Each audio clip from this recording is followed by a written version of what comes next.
Hello students, मैं Rashmi Sharma, Hindi faculty from MBI। आज हम आपका स्पर्श का फर्स्ट चैप्टर कबीरदास, जो कि साखी जो जिनके द्वारा लिखी गई है, वो पद या वो दोहे हम पढ़ेंगे उनके। कबीरदास जी जो है, इनका जन्म बनारस में हुआ था 1398 में। ये एक जुलाहा परिवार से थे। इनकी माता नीरू और नीरू जी इनके पिता और माता का नाम था। और इन्होंने ये ज्ञान मार्गी शाखा के कवि माने जाते हैं। इन्होंने नीति संबंधी दोहे लिखे हैं। आपकी बुक में 8 दोहों को सम्मिलित किया गया है, जो कि इनके नीति संबंधी दोहे हैं। आप किताब में देखिए। इनका पहला दोहा है ऐसी वाणी। दोहा मतलब कबीरदास जी के दोहों को साखी कहा जाता है। साखी क्योंकि वो ईश्वर के ज्ञान में, प्रत्यक्ष ज्ञान के द्वारा उन्होंने लिखा है। और ईश्वर की साखी मतलब ईश्वर की साक्षी में, साखी का शब्द कहाँ से लिया गया है? साक्षी। साक्षी मतलब उनकी प्रत्यक्षता में ये दोहे जो है इनकी रचना की गई है। और कबीरदास जी के दोहों को साखियां बोली जाती है। तो इनकी पहली साखी जो है उसमें उन्होंने क्या बताया है? ऐसी वाणी बोलिए मन का आपा खोए, अपना तन शीतल करे, औरन को सुख होए। क्या कहते हैं कबीरदास जी? कबीरदास जी कहते हैं ऐसी वाणी बोलिए। हमें मधुर वाणी का प्रयोग करना चाहिए। हमें ऐसी वाणी का प्रयोग करना चाहिए जो वाणी हमें भी अच्छी लगे और सुनने वाले को भी अच्छी लगे। ये कब हो सकता है बच्चों?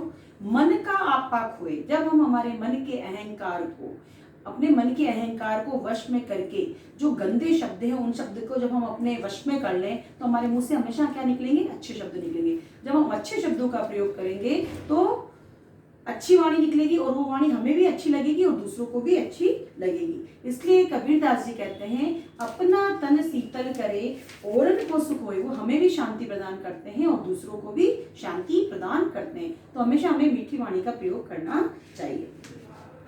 दूसरी साखी है आपकी बच्चों, कस्तूरी कुंडली बसे, मृग ढूंढे बनमाई, ऐसे गटी गटी राम है, दुनिया देखे नहीं।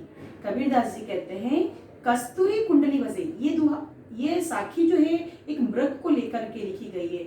आपको पता है मृग की नाभि में क्या होती है? कस्तूरी होती है। कस्तूरी एक सुगंधित पदार्थ है जो मृग की नाभि में होती है। लेकिन मृग को क्या होता है? वो कस्तूरी दिखाई नहीं देती और उसको एक गंध आती है, खुशबू आती है। वो सोचता है यार ये खुशबू कहाँ से आ रही है, और इस खुशबू के पीछे पीछे वो जंगलों में भटकता फिरता है। तो यही साखी, इसमें यही बताया गया है कि कस्तूरी कुंडली बसे। कस्तूरी जो है वो कहाँ बसती है? मृग की नाभि में बसती है।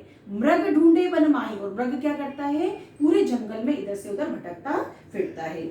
ऐसे गटी गटी राम है, दुनिया देखे नहीं। ऐसे ही कबीरदास जी कहते हैं कि गट गट में मतलब कण कण में भगवान श्री राम का निवास स्थान है। दुनिया देखे नहीं, लेकिन दुनिया को दिखाई नहीं देते हैं। जबकि वो क्या है? कण कण में व्याप्त है, हमारे अंदर व्याप्त है, कण कण में व्याप्त है, लेकिन वो इंसान को दिखता नहीं। क्यों? क्योंकि प्रभु कहते हैं कि लोगों के अंदर मोह माया का आवरण चढ़ा हुआ है और वो आवरण की वजह से वो प्रभु को देख नहीं पाते हैं। जब तक हमारे अंदर से ये मोह माया का आवरण हटेगा नहीं, जब तक हम प्रभु के दर्शन नहीं कर पाएंगे।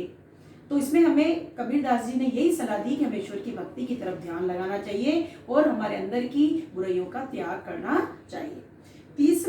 तीसरी साखी जो है, साखी में बताया गया है जब मैं था तब हरि नहीं। मैं मतलब अहंकार। कबीरदास जी कहते हैं कि जब मेरे अंदर मैं था। मैं का मतलब क्या होता है? अहंकार। जब तक हमारे अंदर अहंकार है बच्चों, जब तक हम प्रभु को देख नहीं पाते हैं। लेकिन जब हमारे अंदर से अहंकार का नाश होता है तो हमें प्रभु दिखाई देते हैं, प्रभु की भक्ति हमें दिखाई देती है। तो कबीरदास जी यही बोलते हैं कि जब मैं था तब हरि नहीं, मतलब जहाँ अहंकार है वहाँ हरि का वास नहीं हो सकता है।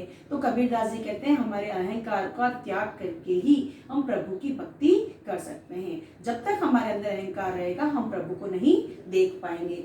सब अंधियारा मिट गया जब दीपक देखा माई। वैसे ही जैसे दीपक को जलाने से सारा अंधकार का नाश हो जाता है, जैसे दीपक जलाने से सारे अंधकार का नाश हो जाता है और ज्ञान की ज्योति फैल जाती है, प्रकाश फैल जाता है चारों तरफ, उसी प्रकार से कबीरदास जी कहते हैं कि जब हम दीपक को जलाते हैं तो ज्ञान की बत्ती फैल जाती है। तो कबीरदास जी का यही मानना है कि हमारे अहंकार का नाश करके हम ईश्वर की भक्ति कर सकते हैं। वैसे ही जैसे दीपक को जला करके हम अंधकार का नाश कर सकते हैं। चौथा दोहा है आपका, सुखिया सब संसार है, खाए अरु सोए, दुखिया दास कबीर है, जागे अरु रोए। कबीर दास जी कहते हैं, ये आपका चौथी नंबर की साखी है। सुखिया, ये सारा संसार क्या है, सुखी है। खाए अरु सोए, क्योंकि वो क्या करते हैं, केवल उनकी दिनचर्या में खाना और सोना, यही दो काम मुख्य रूप से है। तो वो खाते हैं और सोते हैं, इसलिए वो क्या है, सुखी है। उनको किसी की कोई चिंता ही नहीं है। दुखिया दास कबीर है, जागे अरु रोए। लेकिन कबीर दास जी कहते हैं कि वो बहुत दुखी है। क्यों?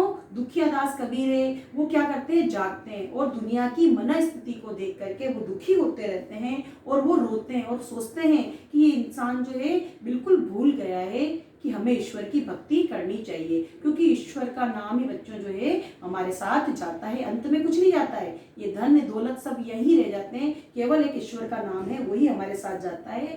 तो कबीरदास जी क्यों दुखी हैं? क्योंकि वो दुनिया की मनस्थिति को देख करके वो दुखी होते रहते हैं। हाँ, आगे का दोहा देखिए आप। 5th वाली साखी है आपकी, विरह भुवंगम तन बसे, मंत्र न लागे कोई, राम वियोगी ना जीवे, जीवे तो मोरा होए।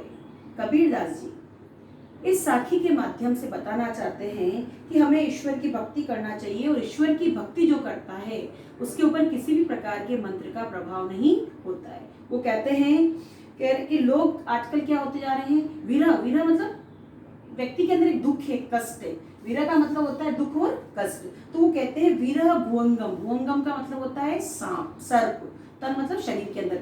विरह रूपी सर्प जो है हमारे शरीर के अंदर बस चुका है।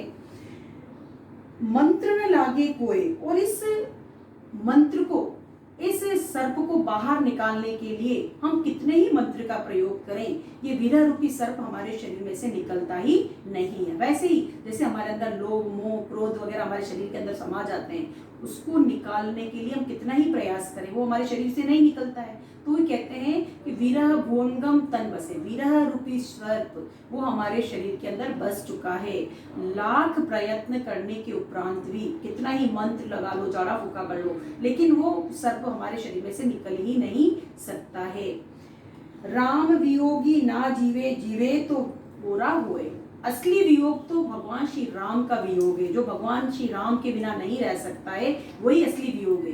केवल ऐसे ही विरही बनने से काम नहीं चलता है। जो भगवान श्री राम की भक्ति में लग चुका है वो लाख प्रयत्न करने पर भी वो भगवान श्री राम से दूर नहीं हो सकता है।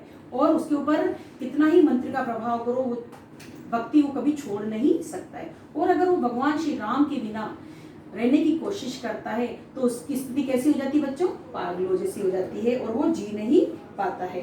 तो इसी प्रकार से कहा है कि भगवान की भक्ति के बिना जो व्यक्ति रहता है उसकी स्थिति पागलों की जैसी हो जाती है।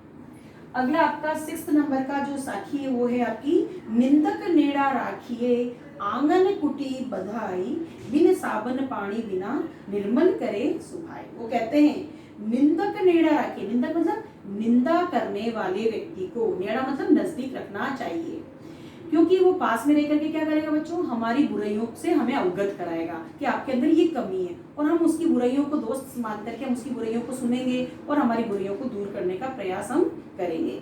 तो यही कह रहे हैं कि निंदक नेड़ा राखिए, आंगनी कुटी बंधाए, बिन साबन पानी बिना, निर्मल करे सुहाए। वो कहते हैं कि निंदा करने वाले व्यक्ति को हमारे नजदीक रखना चाहिए, वो हमें हमारी बुराइयों को बताएगा और हम हमारी बुराइयों को दूर करेंगे। इस प्रकार से बिना साबन और बिना पानी के ही हमारी बुराइयां जो है हम दूर कर पाएंगे और हमारा स्वभाव क्या हो जाएगा, निर्मल हो जाएगा। तो इसीलिए कहा गया है कि निंदा करने वाले व्यक्ति को नजदीक रखिए।